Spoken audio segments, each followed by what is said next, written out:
मियाँ साहब से जो उम्मीदें हैं, अब वो मियाँ साहब पूरी कर सकेंगे? वो जो तौक़ुआत हैं, वो जो मसाइल का अंबार लगा हुआ है। मैं समझता हूँ ये सवाल जो आप कर रहे हैं, इसकी मुझे तो 100% उम्मीद है। कंपटीशन ये समझते थे कि पीटीआई से हमारा कंपटीशन होगा। उनके बगैर ही लड़ेंगे अब खाली मैदान? नहीं, हम तो नहीं चाहते कि वो हम तो चाहते हैं कि वो मैदान में हों और मुकाबला मैदान में दोनों पहलवान हो तो मज़ा आता है। चांदा किला जो है वहाँ चांदे खबर मिली कि वहाँ आपने नाश्ते का भी एहतमाम किया हुआ। जी, वो नाश्ता करवाएंगे वहाँ? जी मैं बिल्कुल करूँगा, आप आए नाश्ता हम नाश्ते हमारे से पहले साथ पहुँचेंगे वहाँ। जी मैं बिल्कुल हाजिर कि 50 लाख घर और नौकरियां और ये और एक ईंट भी नहीं लगाई, एक सड़क नहीं बनाई। अभी भी जो डेवलपमेंट आपको नज़र आ रही है वो मेरे कायद के वक्त की है, मेरे कायद के दौर की है।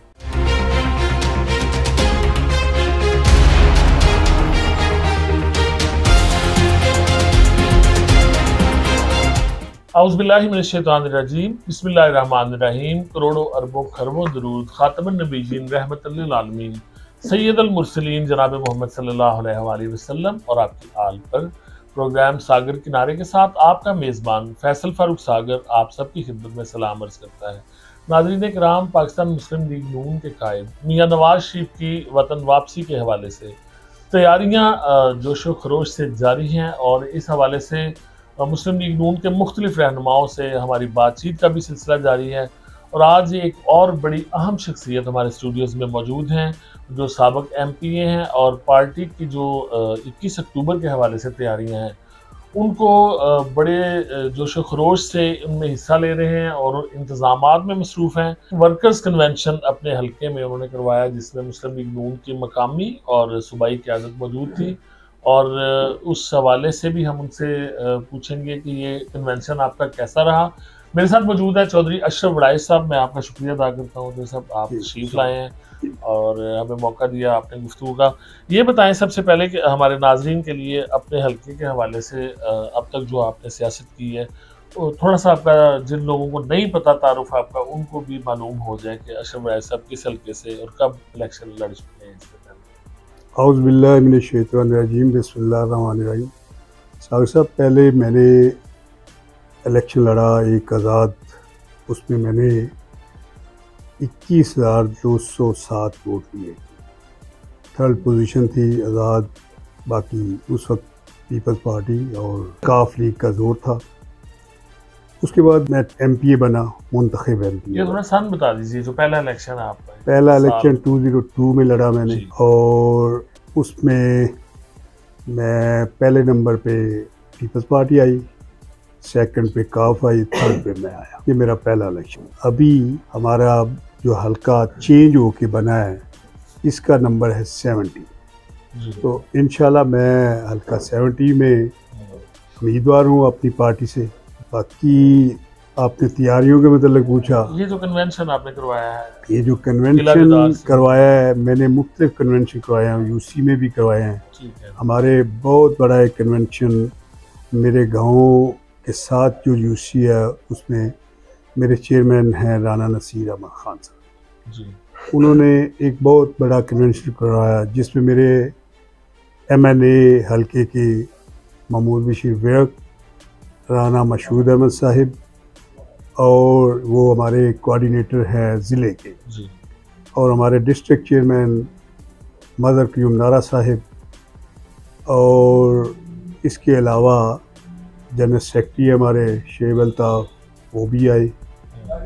और मेरा ख़्याल में लोकल क़यादत जितनी हमने वो बहुत बड़ा एक इज्तिमा यूनियन काउंसिल की लेवल पे किया जिसमें मेरे सारे यूसी के काउंसलर और यूसी का चेयरमैन, उन्होंने बल्दियाती वो बड़ा करवाया। उसके अलावा गांव में मैंने एक छोटा कन्वेंशन अपने करवाया, अपने अपने डेरे पे। आप ने देखा इससे पहले भी हमने बड़े प्रोग्राम किए हैं, डेरा उसकी उसमें भी कराया। और इसके बाद मेरे साथी पहले हमारे थे ये लद्देवाला टाउन के, ये हमारे मुस्लिम लीग की प्रेसिडेंट थे।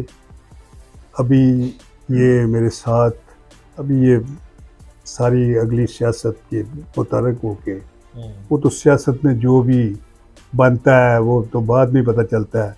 हम इंशाल्लाह वो भी मुतरक साथी अपने वो एक कन्वेंशन करवाना चाह रहे थे लद्दे वाला, उनकी तैयारी भी बहुत ज़्यादा थी और वो उसी लेवल का कन्वेंशन था जिस तरह का आपने किला दार सिंह में हमारा देखा।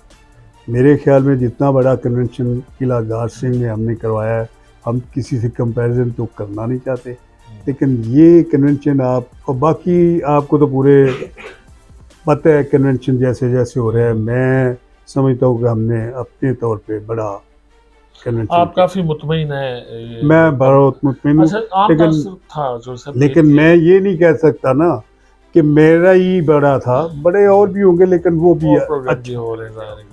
तो सिर्फ जब आपका ये कन्वेंशन था किला दार सिंह में, तो वहाँ आपके बड़े करीबी साथी, उनकी एक नागहानी वाक़या में वो वफ़ात हुई उनकी, क्या कहना चाहेंगे? बिल्कुल, हमारे करीबी साथी थे, मुस्लिम लीग में वो आ गए थे हमारे साथ।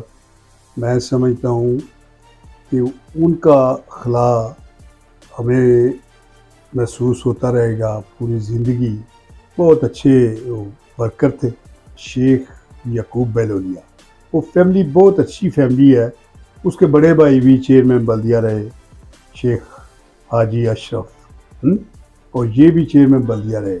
उस दिन रात को हमारी मीटिंग हुई तो उन्होंने मुझे ये पूरा अपना खुशी का भी इज़हार किया और कल के जलसे में उन्होंने कहा कि मैं अपनी बरादरी और बरादरी को उन्होंने हमारे सामने बिठाया। मेरे साथ ये साबर अलवी साहब हैं, इनका उनसे बड़ा तल्लुक़ था।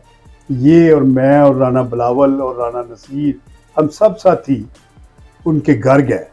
तो सुबह का सारा प्रोग्राम उन्होंने दिया। दरमियान में हमने बात, वो कुदरती तौर पे आ गया, खुरम साहब का भी फ़ोन खोकर साहब से बात करवाई। उन्होंने पूरा यकीन से कहा कि सुबह शेख बरादरी विद हमारे काउंसलर हम इंशाल्लाह जलसे में आएंगे और बाकायदा हम जाने के प्रोग्राम में शामिल होंगे। मियाँ नवाज शरीफ के वेलकम करने में हम आपके शाना बशाना और आइंदा की सियासत में भी आपके शाना बशाना चलेंगे। लेकिन मैं समझता हूँ इसके पीछे कोई साजिश थी कि हमारा जलसा तलपत करना है, कि ये उसके मुताबिक सुबह उन पर ये हमला हो गया। अल्लाह उनकी मग़फ़िरत करे। बहुत अच्छे लोग थे, शेख फैमिली, वैसे भी कारोबारी लोग हैं। ये बताइए कि आम तासुर ये था कि शायद अभी जो 1.25 साल की हुकूमत रही है PDM की, तो उसमें चूँकि अवाम पर महंगाई का बहुत बोझ डाला गया, तो शायद पब्लिक का रिस्पांस इस तरह से ना हो, तो आपको कुछ मुश्किल पेश आई लोगों को इकट्ठा करने में? मैं समझता हूँ कि ये हमारा जो 16 माह का दौर है, एक तो ये हमारा प्योर पार्टी का नहीं था, इसमें 13 पार्टियां थी, मखलूत हुकूमत थी, सभी को साथ लेके चलना था। तो हमारी ज़रूर हमारे PM साहब ने, मेरे प्रेसिडेंट भी हैं वो, उन्होंने बड़े अच्छे तरीके से मुल्क को उस मजदार से निकाला। बड़ा मैं समझता हूँ कि ये उनकी दानिश है कि उन्होंने मुल्क को एक ऐसी सतह पे ले आए हैं कि आज हम इलेक्शन का भी सोच रहे हैं। दूसरा, वरना इसकी हालत तो वो जो 3-3.5 साल दौर है वो इस स्टेज पे ले गए थे कि मैं समझता हूँ इलेक्शन क्या, ये तो श्रीलंका और दूसरे कंपैरिजन कर रहे थे लोग कि ये श्रीलंका बन रहा है। मैं समझता हूँ, मैं ये नहीं कहता कि हम पूरा मुतमिन हैं इस 16 माह के, लेकिन हमें जितना टाइम मिला उसमें हमने मुल्क को कुछ दिया। अपनी पार्टी हमारी, ये आपकी बात और ये आपका क्वेश्चन मैं बिल्कुल रेलिवेंट समझ रहा हूँ कि हमने अपनी कुर्बानी दे के इस मुल्क को बचाया। ये बताइए डॉक्टर साहब, अब जो 21 अक्टूबर है, मियां नवाज शरीफ साहब वापस आ रहे हैं और 4 साल का अरसा बाहर रहे हैं, तो इस हवाले से आपने क्या तैयारियां की हैं इन कन्वेंशंस के अलावा? और जा रहे हैं, मैं समझता हूँ कि मेरे हल्के के UC चेयरमैन 2-3 प्रोग्राम तो मैं आपको बता सकता हूँ। मेरा मान यूसी का चेयरमैन वो भी बड़ा कन्वेंशन करना चाह रहा था। इसी तरह मेरा चैल यूसी का चेयरमैन वो भी बड़ा कन्वेंशन कराना चाहता रहा था, लेकिन टाइम हमारे पास इतना शॉर्ट था। और भी जो हमारे साथी चेयरमैन ये मेरे पास ही बैठे हुए हैं, राना शाहिद, ये नायब सदर है हमारे पीपी के, मुस्लिम लीग के, ये अपने तौर पे अपने गांव करवाना चाह रहे थे, लेकिन हर जगह हम कन्वेंशन इसलिए नहीं कर पा रहे थे कि टाइम भी थोड़ा था और हम बेसिक लोगों को लाहौर की तरफ ले जाना चाह रहे हैं कि हमारा टारगेट है कि हमारे कायद को हम ज़्यादा से ज़्यादा अपने मुल्क में वेलकम करें। मैं पिछले दिनों इंग्लैंड गया हुआ था, मियाँ साहब से मेरी मुलाकात थी। उधर भी मियाँ साहब से बात जब हुई तो मैं यकीन करो उनसे बात करके मुझे इतना हौसला हुआ कि वो पूरा कमिटेड थे।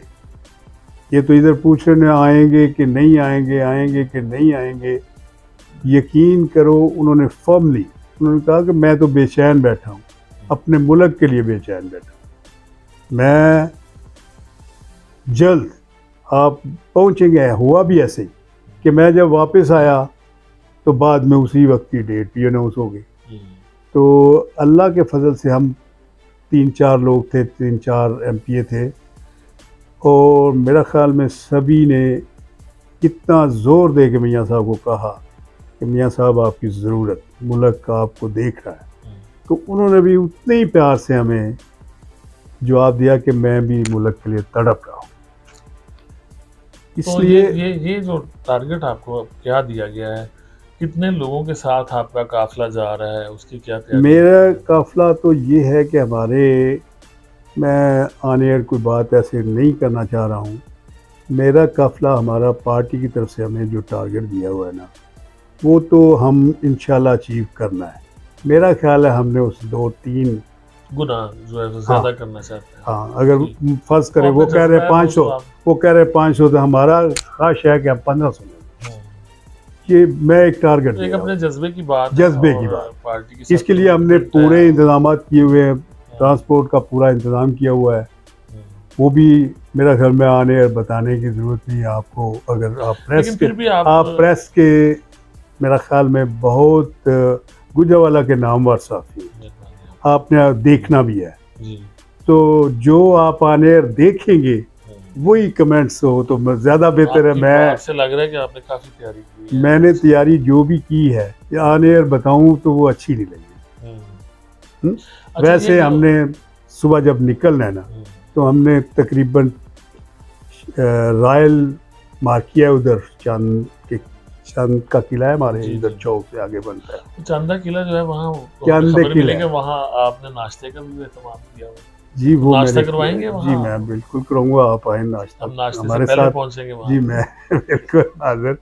हमने देखिए ये कोई ये इस किस्म का ये ना समझे कि नाश्ता बंदे की रिक्वायरमेंट, अपनी खाना सारा दिन जो हमने जाना है, पूरा दिन बल्कि रात को हमने फारिग होना है।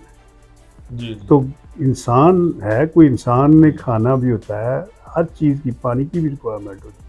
ये तो कोई इस तरह का नहीं है कि हम कोई एक्स्ट्रा ऑर्डिनरी उनको कर रहे हैं या उनको कोई और लालच दे रहे हैं। खाना पीना तो हर बुनियादी हक है। वो मैं अपने तौर पे, मैं और मेरे MLA साहब इंशाल्लाह महमूद बशीर विरक साहब, हम अपने ताई पूरी कोशिश करेंगे कि जितना भी हमारे साथ जितने भी लोग आएँ, हम उनको उनकी रिक्वायरमेंट के बाद जायज़ बात करनी है कि हमने उनको इंटरटेन तो करना है। जी ज़ाहिर।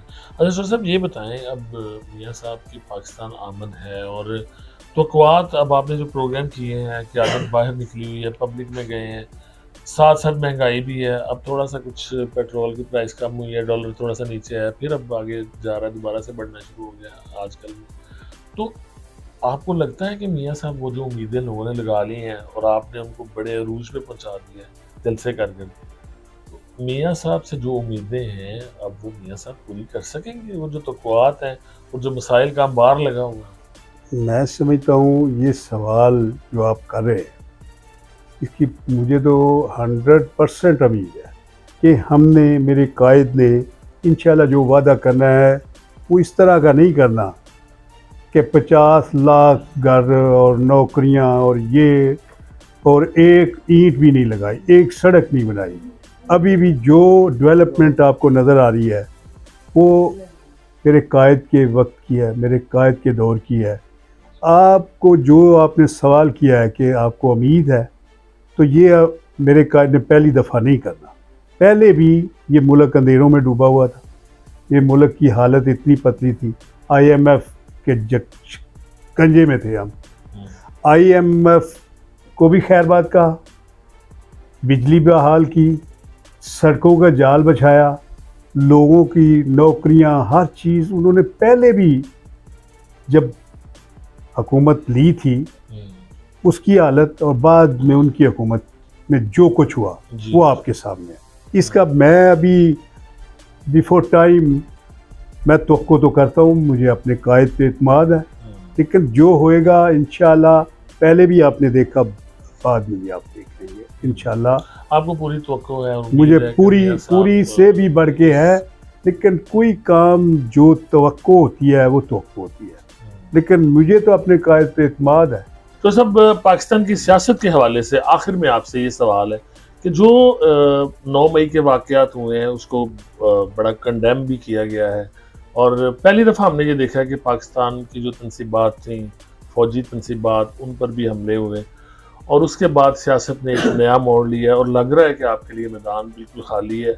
और अपने इंतखाबी हल्के के हवाले से, आइंदा इलेक्शन के हवाले से आपको क्या तवक्कुआत हैं और उसके हवाले से आपकी क्या तैयारियां हैं? ये हमारा आखिरी सवाल है। मैं समझता हूँ कि अल्लाह के फजल से जो रिस्पांस हमने देखा मियाँ साहब के, ये जो छुट्टी गैदरिंग भी हमने की, तो ये मीनारे पाकिस्तान तक मुझे तो लग रहा है कि इंशाल्लाह मुल्क पे वन वे इंशाल्लाह हो जाएगा। बाकी 9 मई का जो वाक़या है उसको तो कंडेम सारी दुनिया ने किया कि जो मुआफ़िज़े पाकिस्तान है उन्हीं पे हम अगर इस तरह का हमले करेंगे तो पाकिस्तान की हिफाजत करने वाले उनके लिए मैं समझता हूँ खराज तहसीन अगर नहीं कर सकते तो उनकी कुर्बानियाँ हैं, जिनकी उनकी एवज़ उनको किसी को पाकिस्तान के बड़े से बड़े अवार्ड मिले हैं, जैसे मेजर अजीज भट्टी और निशान हैदर, इस तरह के एजाज़ात, तो आप उनको तो ऑनर कर दें जी।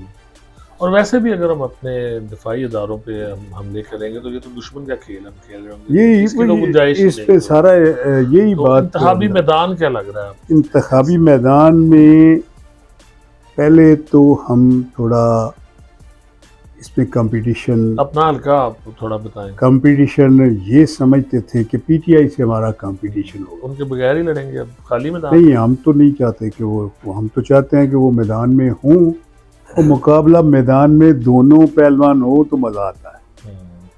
वो मैदान क्या जिसमें मुकाबला ही ना हो जी। उस मैदान को जीतने का भी कभी मज़ा नहीं आता। बहुत हम तो कहते हैं कि मैदान में हों, लेकिन असूल और ज़ाबत के साथ।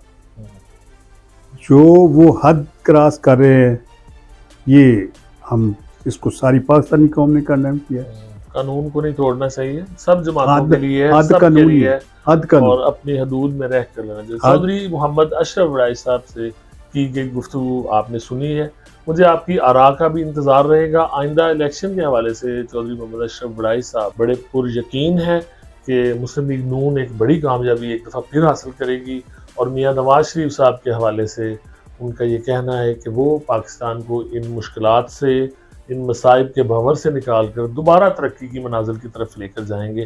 फैसल फारूक सागर को इजाज़त दीजिए।